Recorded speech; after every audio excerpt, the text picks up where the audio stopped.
Assalamualaikum warahmatullahi wabarakatuh. Halo, apa kabar semuanya?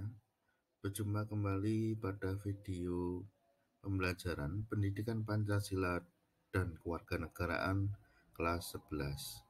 Pada video kali ini kita akan membahas mengenai makna hak asasi manusia dalam modul 1, hak dan kewajiban asasi manusia. Sebelum kita mempelajari mengenai apa itu hak asasi manusia, mari kita perhatikan ilustrasi materi di samping. Perhatikan fakta-fakta yang ada di samping. Fakta pertama, orang dilarang menghilangkan nyawa orang lain atau nyawanya sendiri sekalipun. Jika terbukti melakukan, maka negara akan mengenakan tindakan hukum. Fakta yang kedua, tidak ada bangsa di dunia ini yang rela dijajah oleh bangsa lain. Negara-negara yang pernah dijajah selalu berusaha membebaskan diri dari belenggu penjajahan tersebut. Dan fakta yang ketiga, tidak ada seorang manusia pun yang ingin hidup sengsara. Ia akan selalu berusaha mencapai kesejahteraan dari dirinya lahir maupun batin. Dari tiga fakta ini dapat kita peroleh apa itu hak.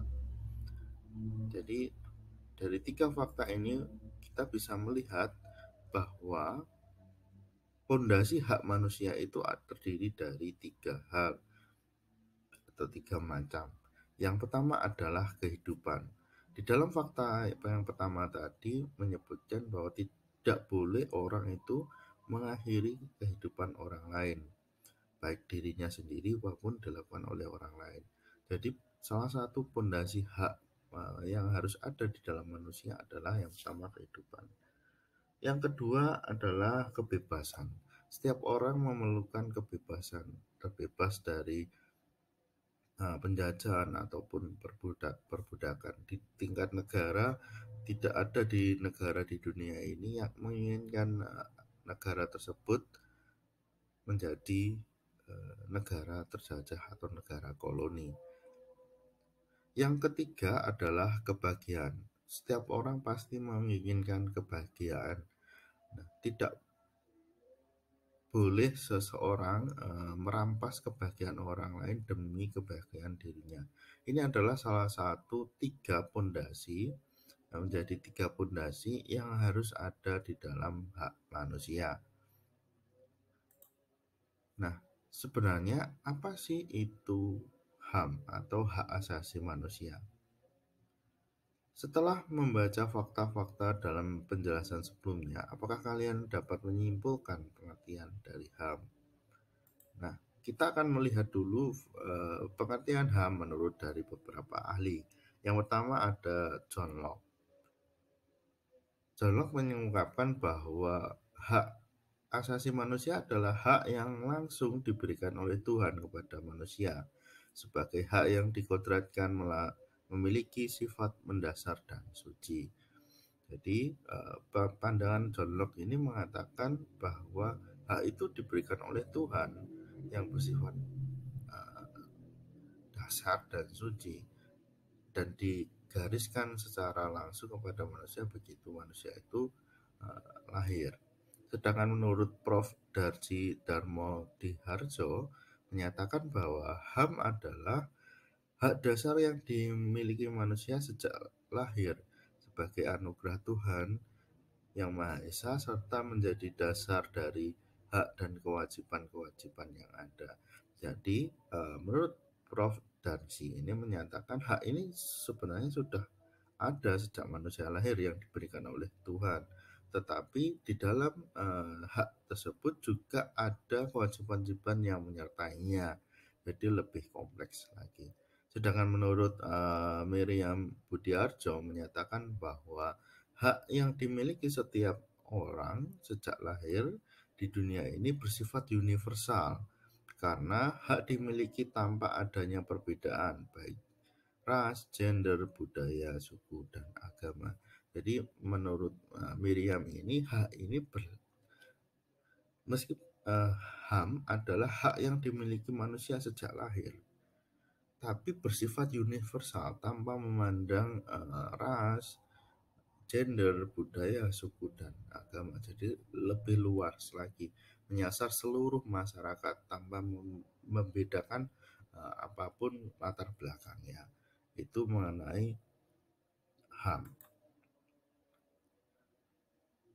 Nah, bagaimana kesimpulannya? Pengertian hak asasi manusia ini dapat diartikan sebagai hak yang secara alami melekat pada orang semata-mata karena ia merupakan manusia atau human being. Sedang menurut Ahmad Sanusi menyatakan bahwa hak ini bersumber dari sifat hakikat manusia sendiri yang diberikan oleh Tuhan Yang Maha Esa.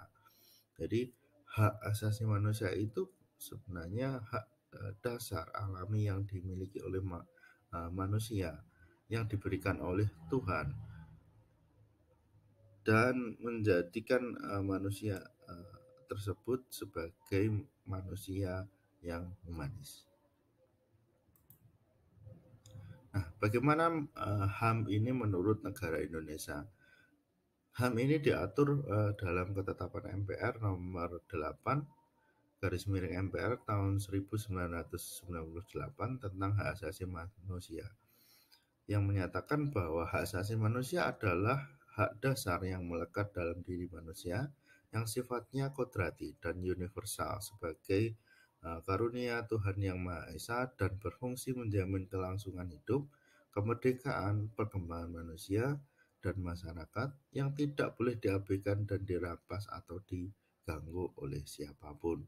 Di dalam pengertian ini menyatakan bahwa hak asasi manusia adalah hal yang paling mendasar yang diberikan oleh Tuhan, bersifat universal menyeluruh ke seluruh masyarakat tanpa memandang bulu, yang artinya bahwa negara menjamin seluruh hak hak masyarakatnya tanpa memandang latar belakang masyarakat tersebut, dan negara juga menjamin kelangsungan hidup, hak untuk kelangsungan hidup, hak yang merdeka, bebas, kemudian hak untuk berkembang melalui pendidikan, melalui masyarakat. Kemudian negara juga menjamin setiap hak dari masyarakat tersebut tidak boleh dirampas ataupun diganggu oleh orang lain. Ini makna hak asasi manusia berdasarkan ketetapan MPR tersebut. Nah, bagaimana menurut Undang-Undang Republik Indonesia Nomor 39 Tahun 1999 tentang HAM Pasal 1? Yang pertama adalah HAM adalah hak asasi manusia yang diberikan oleh Tuhan Yang Maha Esa, di mana Tuhan ini yang menciptakan seluruh semesta alam. Sedangkan manusia ini berperan sebagai makhluk ciptaannya diberikan anugerah jiwa, bentuk struktur kemampuan, kemauan, serta berbagai kemauan oleh penciptanya untuk menjamin kelangsungan hidupnya. Jadi manusia ini memperoleh berkah, dianugerahi jiwa untuk berkembang, berpikir, dan memiliki kemauan, dan negara harus menjamin menjamin apa yang dilakukan oleh orang tersebut. Yang ketiga adalah hak asasi manusia tidak boleh disenyapkan oleh siapapun dalam keadaan apapun. Jadi hak asasi manusia, hak dasar manusia tersebut tidak boleh dihilangkan atau diganggu oleh siapapun, yang berarti bahwa negara menjamin pelaksanaan dari hak setiap orang. Sedangkan menurut pasal 2 menyatakan bahwa hak asasi manusia ini diakui dan dijunjung tinggi oleh negara. Kebebasan yang mendasar manusia sebagai hak yang secara kodrati melekat pada dan tidak dapat dipisahkan oleh manusia. Yang ketiga adalah hak asasi manusia ini harus dilindungi, dihormati, dan ditegakkan demi peningkatan martabat kemanusiaan, kesejahteraan, kebahagiaan, kecerdasan, serta keadilan.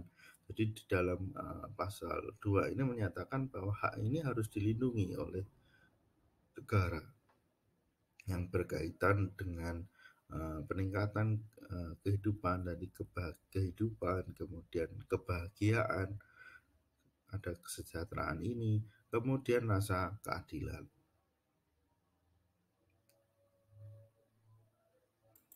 Nah, bagaimana menurut John Matterson? John Matterson ini adalah duta HAM dari PBB yang menyatakan bahwa HAM atau hak asasi manusia sebagai hak-hak yang melekat dalam diri manusia, dan tanpa hak itu manusia tidak dapat hidup sebagai manusia.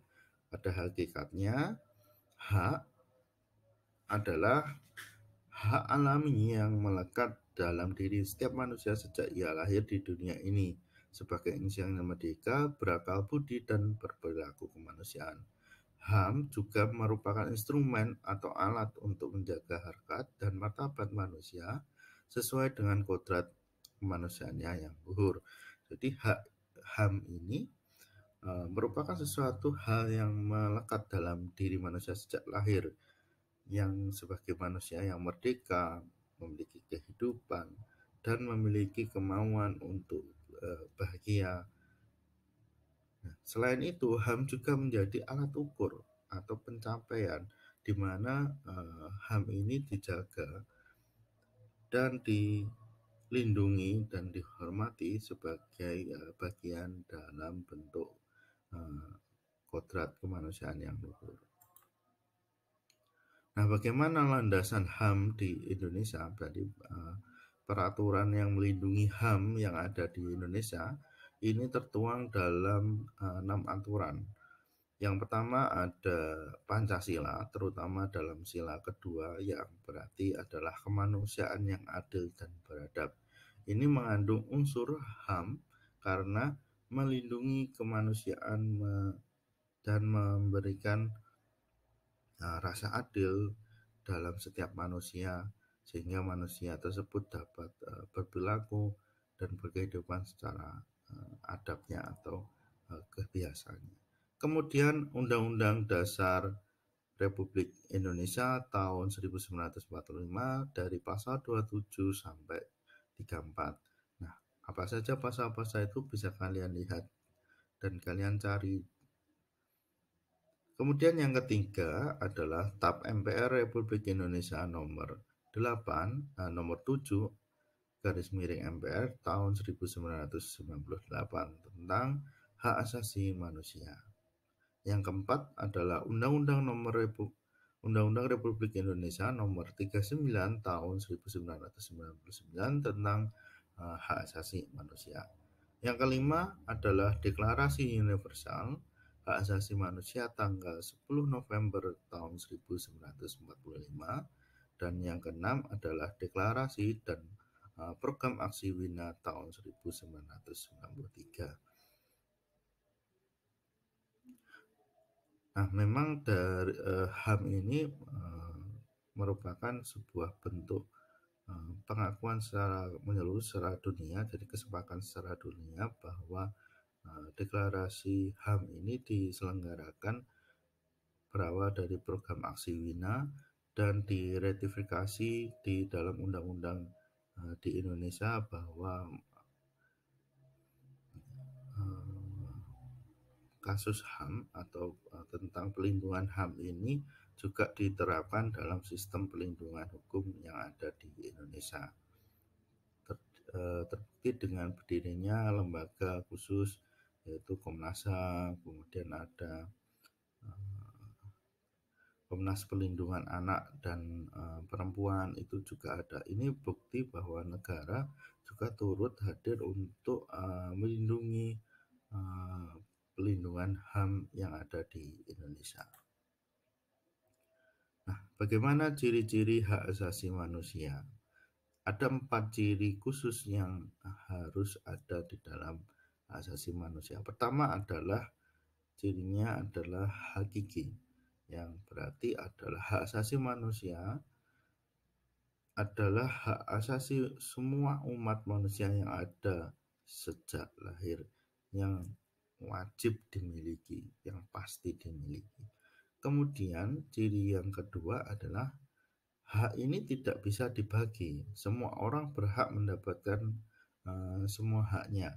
Apakah hak sipil dan politik atau hak ekonomi, sosial, dan budaya. Masing-masing orang memiliki hak yang berbeda karena memiliki kemauan yang berbeda. Tidak boleh orang memaksa orang lain untuk menuruti sesuai keinginannya karena orang pasti memiliki kemauan yang berbeda. Sehingga hak ini tidak bisa dibagi. Kemudian hak ini bersifat universal atau berlaku kepada semua orang tanpa memandang status, suku, bangsa, gender, dan perbedaan lainnya. Setiap orang memiliki hak masing-masing dan berlaku kepada seluruh orang. Kemudian yang keempat adalah hak asasi manusia ini tidak dapat dicabut uh, kepada orang lain. Jadi yang keempat ini adalah tidak dapat dihilangkan, ya, bukan dibagi, tidak dapat dihilangkan. Jadi hak ini melekat dalam manusia. Begitu dia lahir, dia memiliki hak. Hak apa itu? Hak untuk hidup, hak untuk bahagia. Nah, itu adalah seseorang ketika lahir pun dia sudah memiliki hak dan tidak boleh dihilangkan oleh orang lain. Jadi kalau ada perilaku seseorang melakukan tindakan aborsi atau menghilangkan anak sebelum menggugurkan, itu merupakan pelanggaran dari hak asasi manusia. Nah, ada 10 dasar hak asasi manusia yang diatur dalam Undang-Undang nomor 39 tahun 1999 dari pasal 9 sampai pasal 66. Yang pertama adalah hak untuk hidup, yang kedua adalah hak berkeluarga melanjutkan keturunan, yang ketiga adalah hak mengembangkan diri, yang keempat adalah hak memperoleh keadilan, yang kelima adalah hak atas kebebasan pribadi, yang keenam adalah hak atas rasa aman, yang ketujuh adalah hak atas kesejahteraan, yang kedelapan hak turut serta dalam pemerintahan, hak yang kesembilan adalah hak wanita, dan yang kesepuluh adalah hak anak. 10 hak ini menjadi kewajiban negara untuk menjaminnya dan diatur di dalam Undang-Undang nomor 39 tahun 1999. Nah, bagaimana pemahaman bagi bangsa Indonesia? Jadi bangsa Indonesia ini harus memahami HAM yang diatur dalam TAP MPR nomor 7 garis miring MPR garis miring tahun 1998 tentang hak asasi manusia, bahwa hak HAM atau hak asasi manusia adalah hak dasar seluruh umat manusia tanpa ada perbedaan, mengingat hak dasar merupakan anugerah Tuhan yang Maha Esa serta bersifat kudrati, universal dan abadi, berkaitan dengan harkat dan martabat manusia. Setiap manusia diakui dan dihormati memiliki hak asasi yang sama tanpa membedakan jenis kelamin, warna kulit, kebebasan agama, usia, status sosial, pandangan politik, dan bahasa serta status lainnya. Bangsa Indonesia menyadari bahwa hak asasi manusia bersifat historis dan dinamis, yang pelaksanaannya berkembang dalam kehidupan masyarakat, berbangsa, dan bernegara. Dalam 3 pengertian ini, menurut HAM, menurut TAP MPR ini, bahwa bangsa Indonesia harus menyadari bahwa HAM itu adalah hak dasar manusia yang diberikan langsung oleh Tuhan untuk menjadikan dirinya bermartabat dan memiliki harkat dan martabat manusia. Sedangkan negara juga melindungi, mengakui dan melindungi apapun hak asasi manusia ini tanpa memandang siapapun. Artinya hak ini berlaku untuk semuanya atau universal. Sedangkan yang ketiga, bahwa bangsa Indonesia sudah menyadari bahwa hak asasi manusia ini merupakan bersifat historis atau di masa lalu dan selalu berkembang dalam pelaksanaannya di dalam masyarakat bernegara. Nah, bagaimana atau apa saja macam-macam HAM atau hak asasi manusia ini? Itu yang pertama adalah hak asasi pribadi. Hak asasi pribadi ini sebagai contohnya misalnya kebebasan masuk dalam mengikuti organisasi. Setiap orang boleh mengikuti organisasi apapun yang dia kehendaki, yang bertujuan untuk mengembangkan kemampuan hidupnya atau mensejahterakan kehidupannya. Setiap orang boleh mengikuti organisasi, misalnya sekalian di sekolah menginginkan ikut masuk organisasi Karang Taruna atau organisasi kemanusiaan, itu boleh karena negara menjamin setiap orang untuk masuk organisasi tersebut asalkan organisasi yang kalian ikuti tersebut tidak melanggar aturan dan menghilangkan hak asasi orang lain, itu diperbolehkan. Kemudian yang kedua adalah kebebasan mengeluarkan pendapat. Setiap orang boleh mengeluarkan pendapat mengenai kehidupannya, mengenai kehidupan negara saat ini. Akan tetapi kebebasan tersebut tidak boleh juga melanggar hak asasi manusia orang lain. Jadi ketika kalian melakukan pendapat juga harus melihat apakah pendapat tersebut melanggar hak asasi manusia orang lain atau tidak. Tentu saja kebebasan tersebut harus diutarakan dengan mematuhi norma dan adat yang berlaku di Indonesia. Kemudian yang ketiga adalah kebebasan untuk memilih, memeluk, dan menjalankan agama serta kepercayaan. Jadi setiap orang boleh eh, memeluk, dan menjalankan agama maupun kepercayaannya. Bahkan negara saat ini juga istilahnya melindungi juga orang-orang lain yang mengakui kepercayaan seperti orang-orang di suku-suku tertentu yang masih memiliki kepercayaan tertentu, itu juga ditulis di dalam kolom KTP. Hal ini menandakan bahwa negara juga hadir dalam mengakui hak asasi secara pribadi.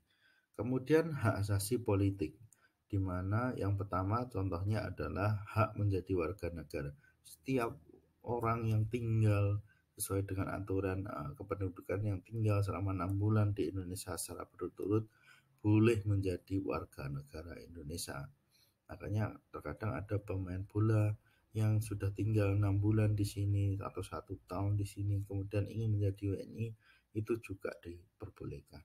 Kemudian yang kedua adalah hak untuk memilih dan dipilih. Setiap orang boleh mencalonkan dirinya menjadi RT, menjadi kepala desa, menjadi DPR, boleh memilih. Kemudian juga boleh memilih. Jadi setiap orang berhak juga untuk memilih seseorang menjadi wakilnya di dalam pemerintahan ataupun dalam legislatif. Kemudian yang ketiga adalah hak untuk masuk dan mendirikan partai politik. Masyarakat diberikan kebebasan untuk mendirikan partai politik. Tentu saja ketika mau mendirikan partai politik tersebut harus sesuai dengan aturan. Ada aturan-aturan atau syarat-syarat yang harus dicapai oleh setiap masyarakat ketika ingin mendirikan suatu organisasi politik. Yang keempat adalah hak asasi ekonomi, di mana hak asasi ini mengatur pertama adalah hak memiliki, mencari, dan mengumpulkan kekayaan. Setiap masyarakat diperbolehkan untuk mencari kekayaan atau melakukan usaha di dalam kehidupannya untuk mensejahterakan hidupnya. Hal ini berfungsi sesuai dengan pondasi hak tadi adalah mencari kebahagiaan dengan cara mencari pekerjaan, mencari uang untuk membuat dirinya sejahtera dan bahagia. Yang kedua adalah kebebasan memilih pekerjaan. Setiap masyarakat diperbolehkan untuk mencari pekerjaan. Bahkan untuk golongan tertentu misalnya negara juga menjamin misal seperti penyandang disabilitas juga untuk mendapatkan pekerjaan dan menjamin bahwa setiap instansi itu ada juga menerima eh, pegawai dari kondisi apapun, karena negara juga membebaskan memilih pekerjaan. Yang ketiga adalah hak untuk menjual, membeli, dan menyewa. Negara juga mengatur eh,